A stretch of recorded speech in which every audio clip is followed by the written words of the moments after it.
ఉంటుంది, safest bet అది. Dollar ఒకసారి పతనం చెందిన తర్వాత అంటే కంప్లీట్ గా పతనం చెందకపోవచ్చు కానీ ఆల్టర్నేట్స్ ఎమర్జ్ అవుతుంది, దాని రెలవెన్స్ తగ్గింది. అది వచ్చినప్పుడు ఇంకా అమెరికా డాలర్ సమీప భవిష్యత్తులో ఐసీయూలోకి వెళ్ళే అవకాశం ఏమైనా కనిపిస్తుందా? ఆల్రెడీ ఉంది, ఇప్పుడు లేదని ఎవరు అంటారు మీరు, ఎలా అనుకుంటారు మీరు? మేజర్ అమెరికా కంటే major economy in terms of production is China. China is the world's largest producer.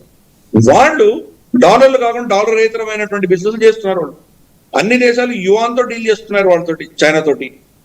మనకు రష్యా చైనా ఇద్దరు కూడా రూబెల్ యువాన్ తో డీల్ చేసుకుంటున్నారు. మనం కూడా చైనా తోటి చైనీస్ యువాన్ కొనుక్కొని మనం రష్యన్ ఆయిల్ కొనుక్కున్నాం గతంలో. భారతీయ రూపాయలతో వాళ్ళు ట్రేడ్ చేసుకున్నాం మనం. సో క్రమేపీ ప్రపంచవ్యాప్తంగా చాలా ఇటువంటివి మొదలైంది. ఇప్పుడు కూడా డాలరే సుప్రీం, నేను కాదనట్లేదు, డాలరే కంట్రోల్ చేస్తుంది ప్రపంచాన్ని, కానీ క్రమేపీ తగ్గుతోంది, అది మనం అర్థం చేసుకోవాలి. అందరూ కూడా ఆల్మోస్ట్ 70-80% ఉన్న దగ్గర నుంచి ఇప్పుడు 50-60% వచ్చారు అందరు. ఇంకొక 4-5 ఏళ్లలో అది 50% తగ్గిపోతుంది. బట్ డాలర్ పరిస్థితి ఏమవుతుంది? వాళ్ళ డాలర్లు గత 2020 నుంచి ఇంతవరకు అంటే 5 సంవత్సరాల్లో $6 ట్రిలియన్ వాళ్ళు ప్రింట్ చేశారు వాళ్ళ కరెన్సీ. మనకు తెలుసు ఎకనామిక్స్, బేసిక్ ఎకనామిక్స్ ఎవరికైనా తెలిసిన వాడు ఉంటే కనుక ఎక్కువ కరెన్సీ ప్రింట్ చేస్తే కనుక మీరు డివాల్యూ అయిపోతుంటారు.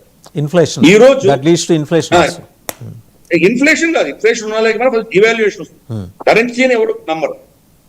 గత చరిత్రలో ఇలాగే జరిగింది. అన్ని చరిత్రలో మనకు రోమన్ సామ్రాజ్యం దగ్గర తీసుకుని వాళ్ళ కరెన్సీ డివాల్యుయేషన్స్ వల్లనే అవన్నీ కొలాప్స్ అయ్యాయి. ఈ రోజు అదే పరిస్థితి వీళ్ళకి వస్తుంది. ఏకైక శక్తి వాళ్ళకి ఏంటంటే వాళ్ళు ఈ రోజు బంగారాన్ని, ఆయిల్ ని, కమోడిటీస్ ని డాలర్ లోనే కొనుగోళ్లు అమ్మకాలు జరుగుతాయి. అదొక్కటే పవర్ ఉంది వాళ్ళకి, అది క్రమేపీ పోతుంది. Right sir, right.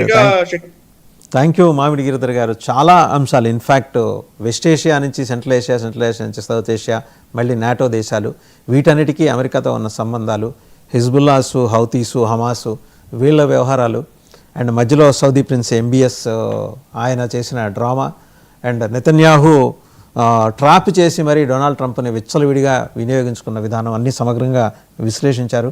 And certainly we will meet in another episode for further developments. Thank you very much Giridhar గారు.